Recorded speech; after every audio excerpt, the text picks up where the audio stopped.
How do we start? Do we want to look at the camera or not look at the camera? Um, We'll have a little bit of a pause. We won't look at the camera. Afternoon, Liam. Obviously, this is our first podcast that we're going to be doing on This Is Not Financial Advice. We'll explain where we came up with that title in a minute. But for those of you who've tuned in to listen to us, my name's Alex. I'm one of the financial planners over at Quayside, and I'm here with... I'm Liam, another financial planner at Quayside. And we decided some time ago that we probably wanted to just try and get a bit more information about what financial advice really meant. I think there's a lot of stigmas and a lot of uncertainty about whether people need financial planners, what financial planners actually do. Is it like it used to be in the industry? We've come up with this idea, right? Yeah, we've had a lot of conversations about, the conversation I suppose started particularly with like business owners and how busy they are. And how much useful information there is from financial planning and other aspects that we could kind of share with them. And actually, by doing a podcast, it's something you can listen to whilst you're on the go. And it will create smaller clips that will be quite digestible and easy to understand. We hope. Yeah. I'm just conscious as well. We're both sat here having a drink, and we're just going to end up with a load of slurps down the microphone. So be conscious of that. But we are on a rather sunny, hot day, so cold water is needed. So let's go to the point of why we titled it "This Is Not Financial Advice." And I think the main reason was in an industry, or my view is in an industry where everything we do feels like it's so heavily regulated for all the right reasons, really good for client outcomes. We have to say silly things like, if you don't keep up repayments on your house, it may be repossessed. I don't know anything that you can pay for in life that if you decide you don't want to pay for it anymore, someone's not going to come knocking and go, "Can I take that back, please?" Or investments may go down as well as up, and all the obvious stuff, which made us kind of a bit of tongue-in-cheek that we have to be very careful about what we say, and we're going to give real-life stories. But when we caveat that with "this is not financial advice," nobody can come back and tell us that we've given them financial advice on the podcast. It's probably part of it, wasn't it? Yeah, I think part of it. And the reality is there is no way this could be financial advice, because whatever information is shared might be right for one person and not for another. So for real financial advice, you've got to know the person and where they are now, what they want from life. Yeah. So whilst we might share useful information, it isn't proper. Yeah, it can't be right for everyone. Otherwise, we probably wouldn't have a job. And you can just do DIY and do it yourself. And hopefully, when you hear some of the anecdotes and the stories, and from me, Liam, we're going to get Piers and Amelia and Steve on some of these podcasts. We're hoping to get some special guests, maybe some clients to give their insights of working with us. Over, I don't know, a period of 6, 7, 8 podcasts, people will start to really understand that every story is different, even if the mechanisms we use may be the same, and all within the framework of UK tax law, which is ever complicated and ridiculous. Even using today's example of what happens if 2 people get separated, can they split their assets, can they not split their assets, how long have they got to do it, etc. Liam and I both chartered, and we're still learning to this day of the nuances that come up. So if you're on your own, it's probably quite a difficult thing to do. Yeah, for sure. Yeah, otherwise we'd all just follow Martin Lewis, and that'd be that. Don't like Martin Lewis. It's not a promotion for Martin Lewis, definitely not on this podcast. Again, the classic example, obviously he says some clever stuff, but he obviously can run the risk of leading people down a path. So we probably will emphasise on that whole "this is not financial advice" piece, because it really isn't. You've got to get the right story for the right people. Why don't we start with that kind of first bit? If we're going to introduce the podcast, we're going to be here talking for 10, 15 minutes tops. I would have thought, never know if we get into a good conversation. Yeah. Why don't we start with that? And then we can lead on to maybe a bit of a nice client story of how we deliver that first question to a client. And you can give a bit of insight into what it looks like to have a meeting, what a conversation might look like. What would you typically be asking somebody who comes in for a conversation? One of the first things I'll ask is just, what is the most important thing for you to get out of today and from this process? Which kind of ties back into that thing of like, it is so specific. It's rare I'll go from one meeting to the next and the answer to that first question is the same. Yeah. And then once you ask that question, that then leads on to a whole load of follow-on things that perhaps they didn't even realize they were coming to that first meeting for. Yeah, yeah. So it's always what's the most important thing to get out of today. Um, yeah, and like I say, that leads on to a lot. Interesting stuff. I think that's probably the first bit. The reason there was an intent of me asking that question because I wanted to get that hook out of there. But I think people come in and say, let's use some examples of some classic case studies that we get are, someone's gone through the unfortunate reality of going through a separation. So they're going through a divorce. They're now in control of their finances, or they're in a different place in their life. And the answer to that question sometimes is, I just want to understand what I've got. Yeah, Our job really is to pull out what for? Is it for this next life you're about to live? Is it for the holidays? Is it for the travel? Is it to protect your children? Is it to buy a new house? Whatever it may be. yeah, Or you've got those business owners, typical classic clients, and we're going to do a load around business owner stuff because it's such a big part of what we do. But like the business owner who comes in and goes, I just feel like I'm working really hard and my money's just going all the way to the tax man. And actually, it's not really their problem. What they really want to understand is, can I go on that holiday? Can I treat the family? Can I buy that next house? Can I expand my business? Can I sell it? Whatever it may be.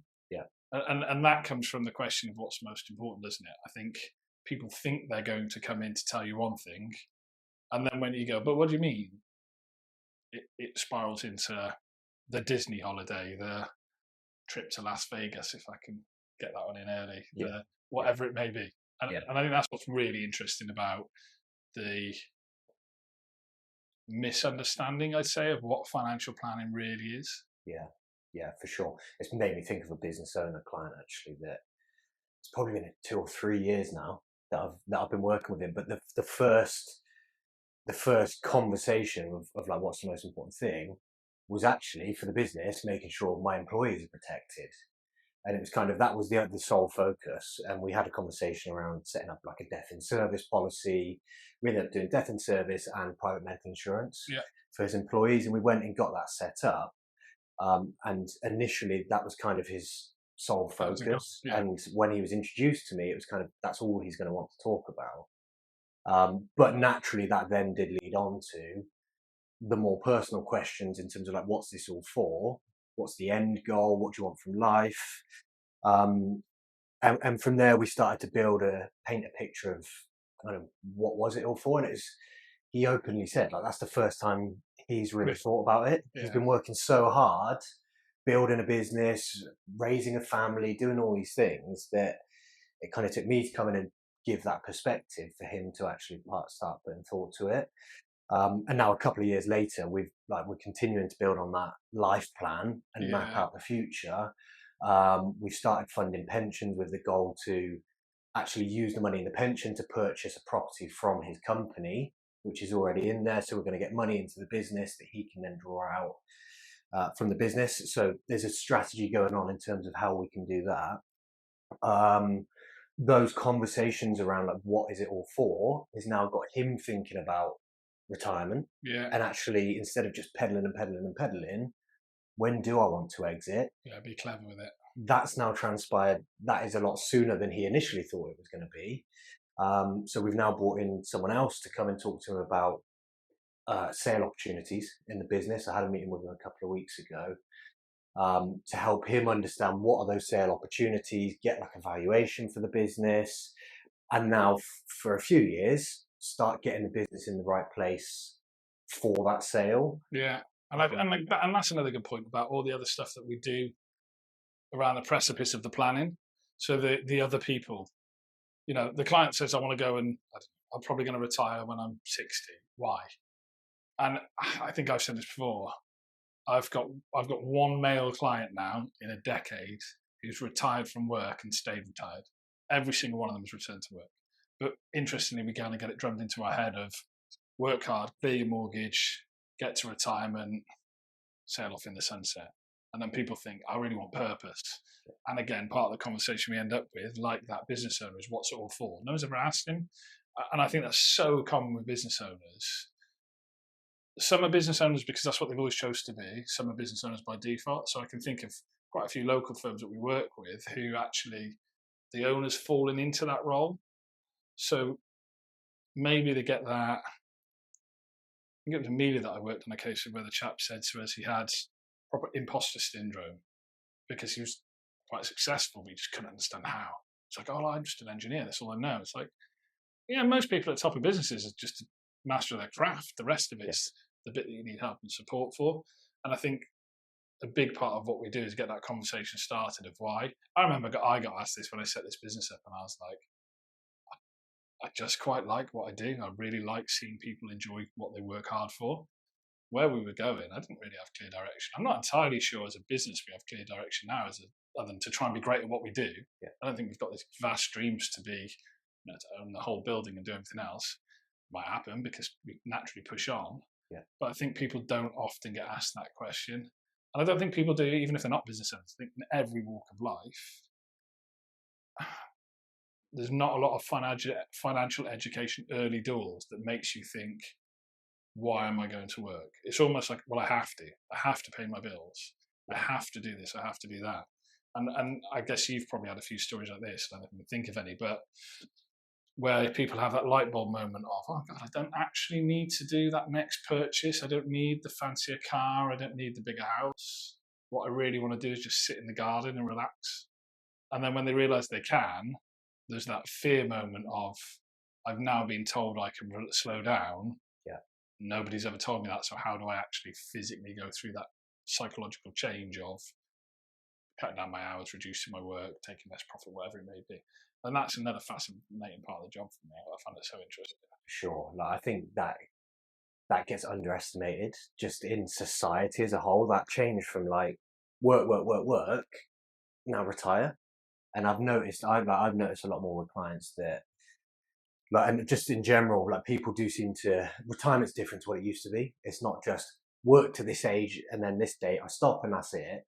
Quite often it's like a blended approach into retirement, working part-time, maybe taking on different roles, maybe taking on volunteer work, but easing into retirement is quite often the way people seem to go. 100%. And I think having a strategy for that, not just the financial side, but a plan for like, what does the actual steps into retirement look like, is just as important. Yeah. And especially like in the earlier years, whatever's right for the person, but quite often in the earlier years, having some like specific holidays or plans that you know you're going to do. Have some purpose. Yeah, exactly. Because you've worked so hard for so long, why not go and enjoy it? But there is a generational thing that they don't like to spend it. Yeah. I think that and without using too much of a broad brush, what's the word, stereotype, probably in the last decade, those coming to retirement are the ones who've saved so religiously. Yeah. All they know to do is save. In fact, today I've just come out of a meeting with a client. She is 75 years old. And when I asked her about her expenses, there was one element of expenses which were her bills, and there was one element which was a savings account. I was like, what are we saving for? Yeah. But there wasn't an answer because the previous 50 years of her life, that's what she'd been educated to do. And it was a great conversation. She's now going to go and plan some extra holidays and enjoy herself. Yeah, it's one of the best bits about the job. Like when you can actually put all of that information up on the screen and show, even if you spend X amount more than you think you need to, you're not going to run out of money. Yeah. And like being able to help clients to get out of that just save mindset and into what is there to be enjoyed. Yeah, not always about spending it all, because often I want to leave some to the kids and so on, but it's like getting that balance to those goals and just helping them to understand, like, you can go and enjoy this now. And without running the risk of that sitting around retirement planning, it's probably because of the day that we both had in the earlier conversations. Yesterday, and these guys are local, fab meeting. The first thing that they answered when I did the exact same question to you is like, what's the most important thing for you to get out today? Their answer was, we just want to work as quickly as we can to financial freedom. And I thought, that's a great answer. And I think immediately when I've just said that out loud, people will have got something in their head that goes, I know what that means. Interestingly to them, what financial freedom actually meant was, we really love work. We just don't want the pressure of having to work too hard. They didn't want to stop working. They just wanted to make sure that actually, as long as you can go on the holidays, they can, what I call my happy place. Like, can you go and do your holidays? Can you go and have a cold beer with your mates? Can you go and just do the stuff that you like? Yeah. Well, if you've been enjoying the holidays that are here, why do you need to do the holidays that are here? They're the ones that kept you happy last year. They should be the ones that keep you happy all your life. And they're in their like 30s. So they're miles. They're not even in their 30s, I don't think, but they're miles away from it. It's nothing to do with retirement. It's like financial planning of I just want an easier life, and how do I make sure what I've got is in the right place for the right time? And I think that's another thing that I have conversations with clients around of like, what do you want? When do you want it? How much does it cost? Yeah. And for some people, they find that a really difficult thing to answer, and others, real clear path. And you can almost tell the people who are going to really grasp it and those who feel overwhelmed, I think, sometimes by the conversation. And if I was prepping anyone to go and talk to a financial advisor, you'd almost get started with just like a list on a piece of paper that say, what are your goals? Like, what do you want to do? And again, a question nobody really asks. Yeah. And it doesn't have to be anything, I guess, that's too flamboyant. It can just be something really simple. And I think back to one of our clients down in Bristol. All she wants to do is sit in the garden and do the gardening. I love that. Yeah. When then she worked out how much she needs to do it, her retirement age was a lot sooner than she thought it was. She didn't want to stop working though. So what that allowed her was the ability to go, well, I can slow down now then. Yeah. So in her 40s, she can work less because she knows she's prepared to work to the late 60s, but she gets to do a bit of that gardening all the way for the next 20 years rather than pedaling so fast to get to 60, then start enjoying doing it. Yeah. And that's the chart, the understanding where you need your money and stuff. Which, again, another huge part about and that's the specific of like, it has to be specific to the person. Yeah. Like a podcast, a video, an article online. Factually, there might be some useful information on there, but unless you really understand the person, how do you know what the right advice is? Yeah. For her, she's got pretty simple goals and it's like comfortable life. Why keep working all the way till 60, plugging away and saving money and then having much more budget available than you need if actually you value more, like you say, easing into that now and doing a bit of gardening now. Yeah, the freedom and the flexibility. Yeah, I think it's not always about numbers. That's the thing I think people think with financial advice. It's like, it's all about numbers. It's all about getting more. It's not. No. It's about making sure the numbers work for what you need them for. 100%. And that, that piece around like understanding what you've got. We had it again as another client. We'll go into proper depth on future podcasts on actual specifics of clients, and they'll probably know who they are, but they won't mind us talking. I'm sure we might have to ask a few of them, but we won't mention any names. But this chap had watched me on LinkedIn for quite some time, and what he said was really interesting is my slightly direct approach to LinkedIn and other people's approach to LinkedIn. And sometimes that's my own post, sometimes that's the comments I make. But someone in property had made a comment about how you need to stop listening to the people down the pub. You need to stop listening to the other financial advisors. You only need to listen to a property expert that walk the walk because they know all the answers. And my argument to that would be this exact wrong thing to do. What you need to do is get a rounded opinion from other people. So yes, listen to the experts. We know what we're doing when it comes to financial planning. But the good news is we've also educated ourselves in property. We're not against buy-to-lets. There's a place for it in certain people's lives. We've educated ourselves why it's important to hold cash. We really know, I think, well about why it's important to spend money, stop hoarding it all, like enjoy life and live it a little bit, because I think we practice what we preach, we do it ourselves. But actually, the difference is we are ears open, like we do go out and listen. And I'm not suggesting you go down the pub for your advice, but if you want to listen to how somebody else has done it, it doesn't mean they've done it right because their scenario isn't right. And I think that's what we'll really get into the weeds in regards to this is not financial advice, is because probably every time we give a client story, 60% will resonate, 40% will think, well, that's nothing to do with me, or that doesn't really sit well with me, or I'm not that person. And that's because some people are really driven by having a bigger number on a piece of paper. Great, we can help with that. Yeah. Some people are really driven by having no numbers on the paper, but having the best photo album you've ever seen because they've been away and done all they want to do. Our job's just to tune in, I'd say, and listen to what their opinion to that. And sometimes help them to understand that. Like you said, there's some people that come with like a list of goals ready to go. They know exactly what that looks like. Some people come and it is daunting, and it can be a scary thing. Planning that far in the future can feel scary. Yeah. But I find those people, once you get into it, actually quite often the goals that it gets quite exciting for them. Yeah. And the reality is a plan. Like, we're not going to hold you to it. If you tell me now that you're going to have this holiday in retirement, 20 years later, we're not going to be sat saying, well, you said you were going here. Yeah. it's a plan. I heard an analogy of unless, let me interject there, unless you know the client really wants to do it, but they can't get over that fear hurdle of spending the money. Yeah. I think there's an element of accountability that we bring to clients that they maybe don't always expect us to do. And I can think of a great story about 4 years ago where Adam wrote in a client's review letter a load of tips and tricks for a holiday that they were so excited to go on. They didn't go for a few years, and then we kept nudging it, and eventually they went and booked it and had the most fabulous time. Yeah. And when they came back, they admitted the reason why is because they didn't think they could hold it. But yeah, so there might be times where we do hold you to it. Yeah.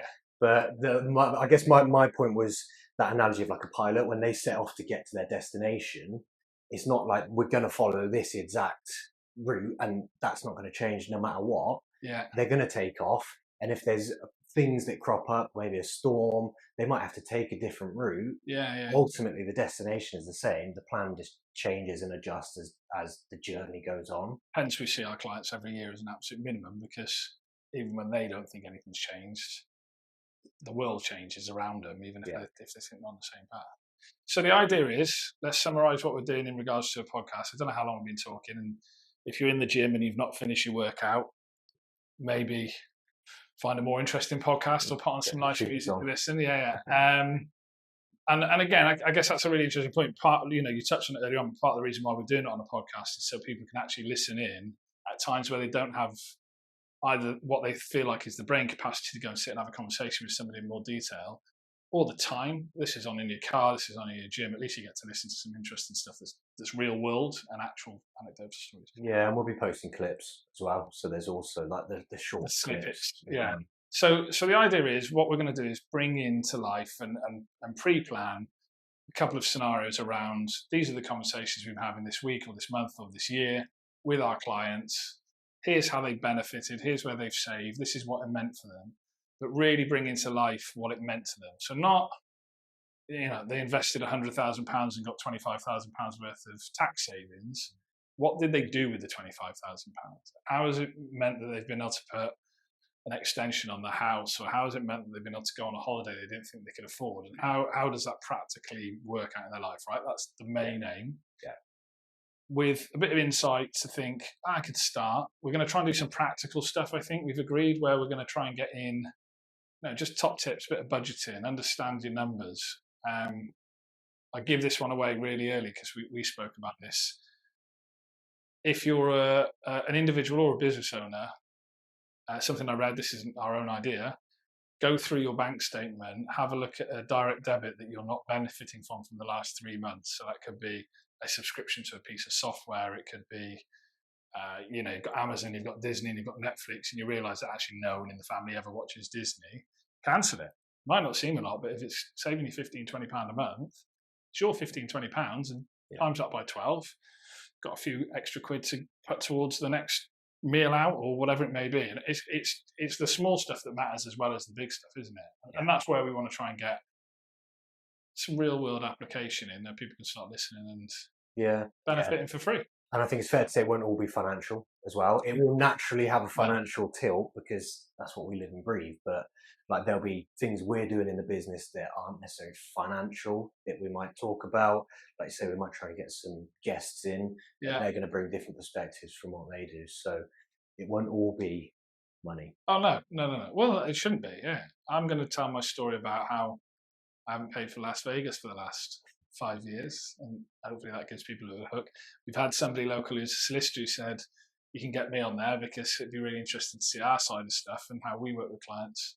And again, that'll bring a bit of a legal perspective, but listening to a podcast with a financial advisor and solicitor might sound like real boring stuff.